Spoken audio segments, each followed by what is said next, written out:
Welcome back to another episode of the Bear Trap on the Boomer Bust channel, a Bears podcast by a Bears fan. I'm your host, Terry, and today we'll be talking about the Bears. So as I mentioned, the community tab, I got. I don't usually go out for the holiday stuff or crowded stuff, but went out this year, and of course, they got me. So I am recovering, feeling better, or good enough, I should say, to do this. But still on the road to recovery. So I actually haven't talked a whole lot because I've been sitting at home by myself. So we'll see how my voice holds up. But I will let you know that I'm going to be talking my crap at the end of this episode. I'm going to be courteous and I'm going to save it to the end, but I'm going to be talking my crap. Oh, best believe it. So you are free to duck out before because I will be pointing people out. All right. So anyway. Let's start with the Jets game. Very weird to start off. Obviously, they deactivated Fields, and then Trevor Siemian was going to start. Then he hurt his oblique doing warm-up, which I've rarely heard of a warm-up injury. And then they were going to have Nathan Peterman start. And at that point, I would say nobody knew who was going to start because they said Simeon went back to get a painkiller shot and that he wanted to go. And no one really knew who was going to actually go until our first drive. But Simeon ended up starting. So that was just a weird way to kick it off. But you had Mike White, who, to me, I enjoy Mike White as a prospect as much as, I wouldn't say he's a cult hero, but as much as, it's a fun story. Like, I knew about Mike White, actually one of the more accurate quarterbacks I've seen in college. But, for a lot of different reasons, he wasn't a top-tier prospect. And then he had a big game with the Jets. Everybody's like, oh, yeah, 400 yards. They don't talk about all the interceptions he threw, though. And so he was young, and then he kind of just went to the wayside after he got injured. But he came back, and he played solid. Like I said, I enjoyed Mike White, but I think some people are making it way bigger than it was supposed to be. First of all, it's the Bears defense. Second of all, it's the Bears defense with out two starters and then another starter that went down. So you're talking about a bad pass defense that got even worse throughout the game. And so there's that. But I think Robert Saleh said it best. He was a master of the obvious. I think there's some chances he took, but for the most part, he was really just simply taking what we were giving them. And so, I thought it was fine. And then the run game complemented it well. And we, for whatever reason, or like I said in the community, I think we were trying to challenge Mike White with smaller windows. So we play man coverage a lot, more so than we usually do.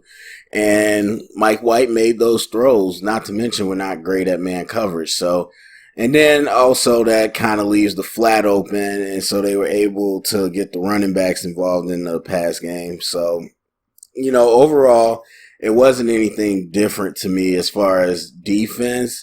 Like I said, you had Gordon and Brisker out, and then Eddie Jackson went down, and it looks like he might be out for the year. So, and it was raining, which, affects the offense too. But I don't really see like the Jets had a big challenge there.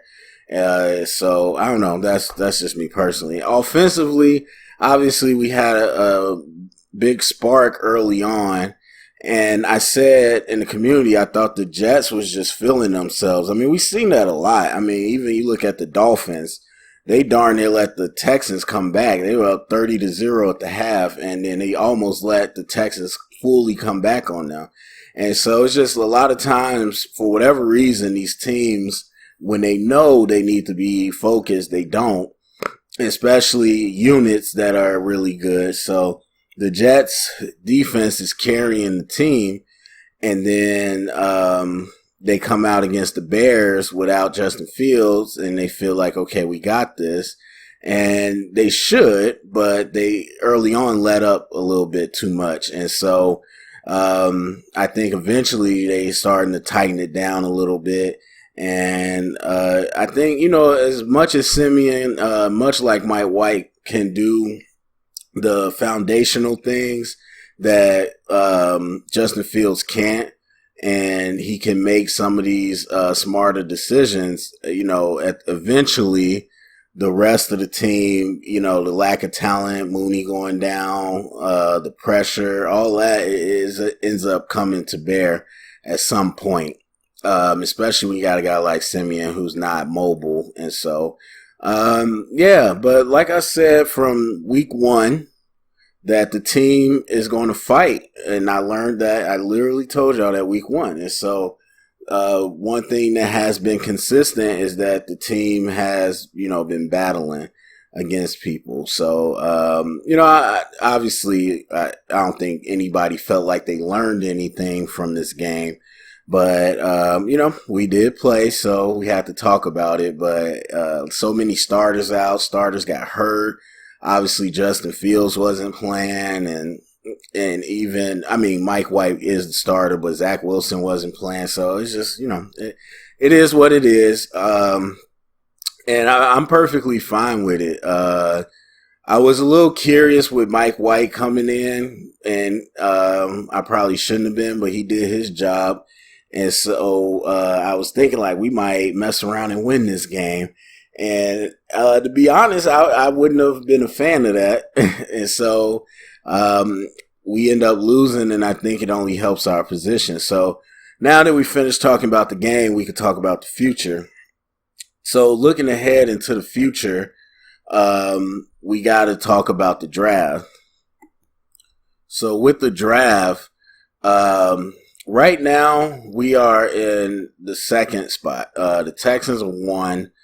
I don't see the Texans winning another game, especially with the backup quarterback. So they're more than likely going to get the first pick.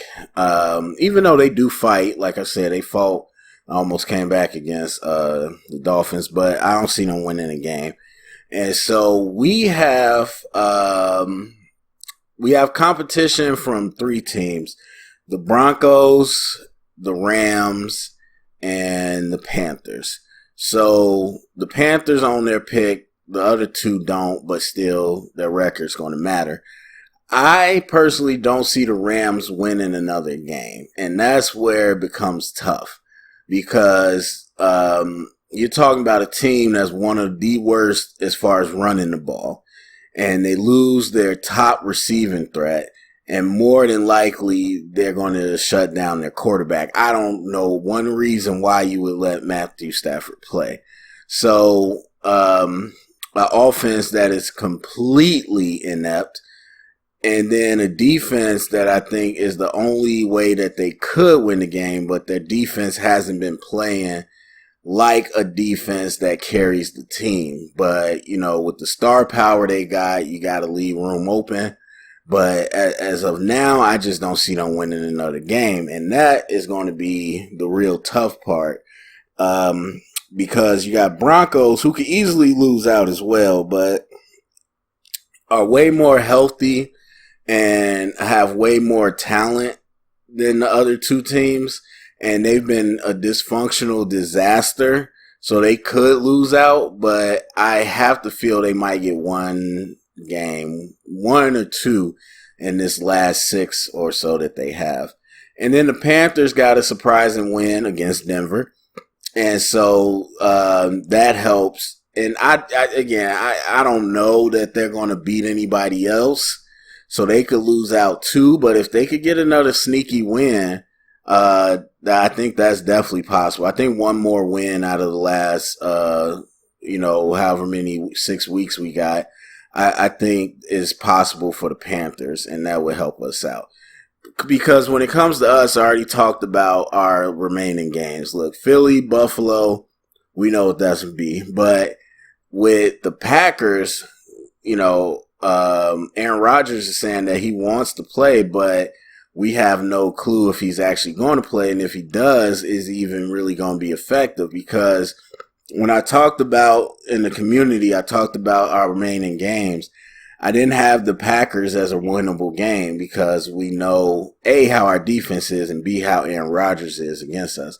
But with Aaron Rodgers being really, affected by his injuries this year and potentially not playing, and the Packers not being that great, it's going to be tough. And again, I'm talking in reverse logic, so it might be weird for some people, but it's going to be tough to just call that a loss. And I don't know. I really don't know. It sounds like the extent of the injury is serious. Aaron still has been able to do some good things, but I think this definitely is going to be more of a toss-up game than it was previously. Now, if Justin Fields stays out, then I don't really have too much of an issue. I think the Packers will win. And then we'll have Detroit and we'll have the Vikings. But, and so, again, could we lose out? We could. It's possible. I don't know if I see it necessarily, but our best shot is going to be Green Bay and Detroit to get a win. I just don't see us pulling out a miracle against Buffalo or Philly. So I guess in terms of like direction, yes, I'm advocating that we get the best position we can in the draft. Also, I would advocate leaving Justin Fields out. I mean, at this point, Mooney's out. That's your best target. Eddie Jackson's going to be out for a while, and the defense wasn't that good to begin with, so it's not like that's going to make a huge difference, but he is out. And so I just, at this point, I don't know what it is we are playing for. We're not going to win the division. In fact, the Vikings could seal the division after this week. And I don't think we would be in line for that last playoff spot. And even if we were, why? We would get destroyed. And so, we would probably end up playing the Vikings. So maybe we wouldn't get destroyed. Who knows? But it's just not this year. We don't have that talent. And so I think you need to play for the draft position. And I think you need to keep Justin Fields healthy. And he's not going to get better with what he's doing. Despite what everybody wants to claim, Justin Fields has not improved a whole lot this year. I don't know how many other ways you can say it now. Again, I'm not going to get into it right now. I'm going to save it for the end of the episode. But there's just too many fans that don't know what they're talking about at all. And they want to be good. They want Justin Fields to be their guy. That's fine. I do too. But the actual facts are Justin Fields has not improved a whole lot this year. A lot of the stats and the applause for him having the most rushing yards and blah, blah, he's not a running back. So there are some people that are going to make a case for confidence and all that, and that's good. He has it now. He has his confidence as far as a threat. And he has the league's attention as far as a threat. You're not going to gain anything else through the rest of this year except injury. And so for me, again, when we got Claypool, I said the same thing. We're not going to randomly change the whole offense, and we didn't. So we're not going to randomly change the offense for the last, 5 games. And so if we're not going to give him those type of reps, then just sit him. Let him heal up for next year. We all know this was a tank year, despite what everybody tried to argue. And so, that if it's me, that's the route I'm going personally. So again, we'll have to wait and see what the other teams do, but I think it's safe to say that we will be in the top 5 of the draft. And I have no idea what this draft class looks like. I have not started any of that, and we'll see if I can be on track with that this year. I got a lot going on. And so we can talk more in depth at that point. But either way, it doesn't hurt to be in the top five. That's good. But number two is a great position as well, especially if there's going to be quarterbacks out there that the number one team will take, but also people might want to trade up to come and get. So, I know some people have asked that question. I have no clue. I cannot tell you sitting here in November, what that looks like or what I would do. The draft is extremely situational. So until I know who is going to be available, so I know the depth and all of those different things, I could not tell you what they would do or should do. The only thing that I can say, like I said, is that the draft position is going to be important right now. So I think that should be the key. Now, obviously, the team isn't going to come in there and say, hey, our goal is to tank and to get the best draft position. And I'm not asking Eberflus anyone to do that. But I think we can lose even with our full effort.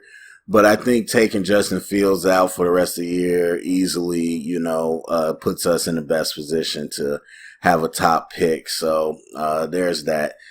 Trying to think, I feel like it was something else, but yeah, I mean that's my idea for the rest of the season. Not sure how everybody else feels about that, but you can go to the comment section and let me know.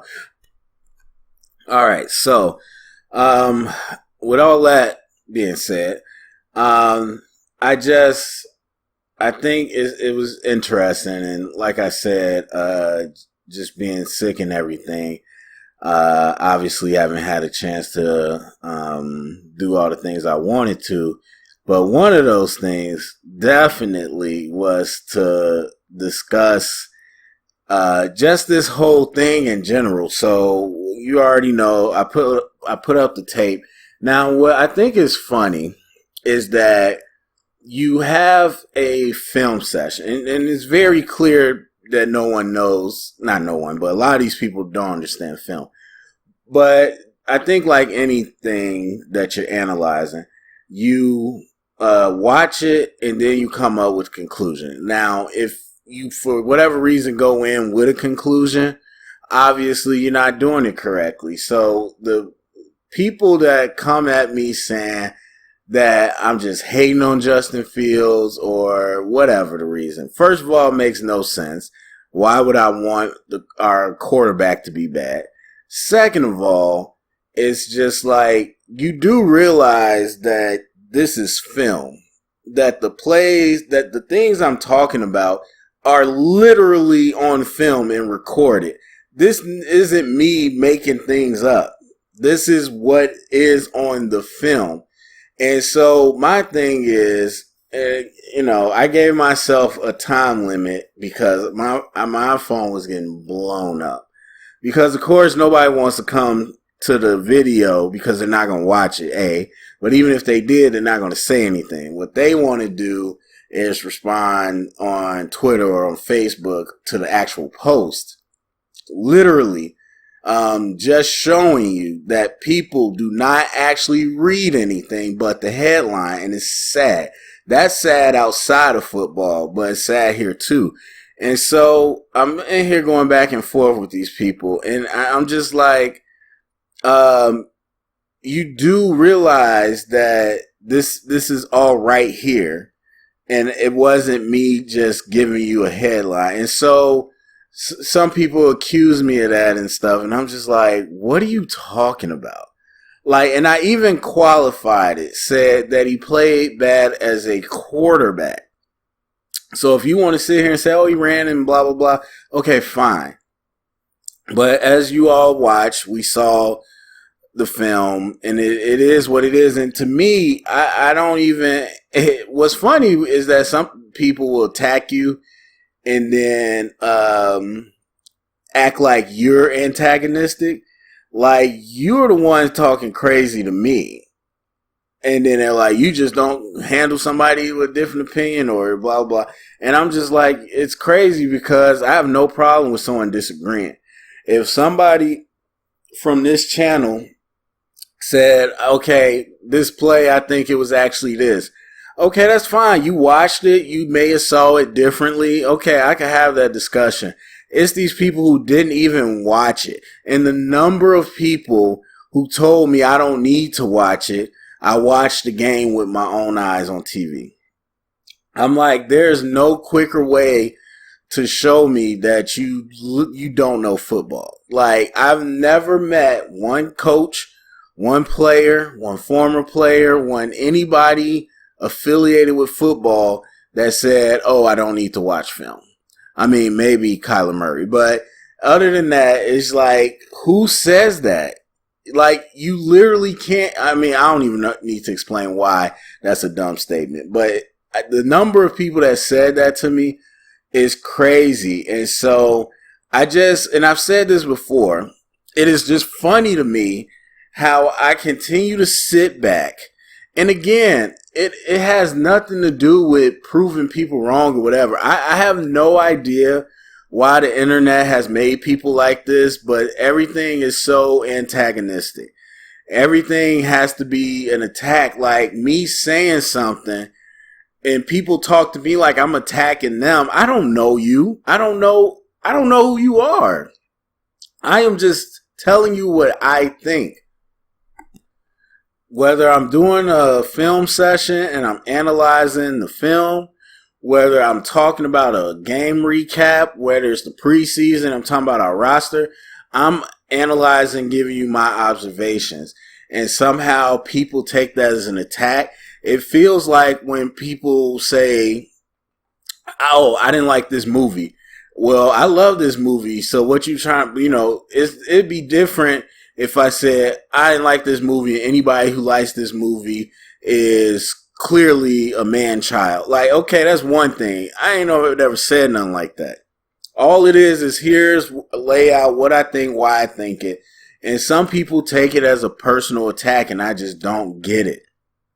Because I sit back, and I'm looking at all these things over the years that people go back and forth with me with, and they just end up being wrong. They just end up being wrong, and we continue to do this every single year. And it continues to surprise me. It probably shouldn't, but it does. It's just like, how can these people keep being wrong and continue to come and tell me how much I don't know about football? I really don't get it. Like, I see these people, I mean, all over the years, just all types of things. It's just, I don't know. I don't know. Because I feel like if I make a list, then people really going to be salty. But it's true. I just go down the list of years and tell you thing after thing after thing after thing. And then they jump on it later as if they said it. Like when I said the O-line was bad, PPF ranks them as a top 3 offensive line. You clearly don't know football, blah, blah, blah, blah, blah. And then I'm sitting here showing you, again, film after film, the offensive line is a problem. There's other problems, but the offensive line is a problem. You don't know football, blah, blah, only an idiot would say, blah, blah, blah. And then what happened? Everybody, the media, fans, everybody, the offensive line sucks. The Bears have one of the worst offensive line. And we're talking about back in the Nagy era, just to be clear. But everybody jumped on that bandwagon. And then when I'm talking about Trubisky and his mistakes, you clearly don't know football. It's clearly because of the offensive line. It's clearly the offensive line is one of the worst, and that's why he can't do this. And I'm like, ain't that crazy? How somebody will take what they called you stupid for and then try to use it against you like you don't know. And so it's everything. It's the roster this year. Oh my God, you're an idiot. Who thinks we're going to tank? You clearly don't know what you're talking about. Oh my God, Claypool. Now we're going to have a top 5 pick in the second round, but that pick is going to be with another team for Claypool. And everybody, you don't know what you're talking about. And again, never said Claypool is bad. You clearly don't know what you're talking about. Claypool is this and Claypool is that. This gives Justin Fields another weapon to blah, blah. Okay. And so it's one thing after the other.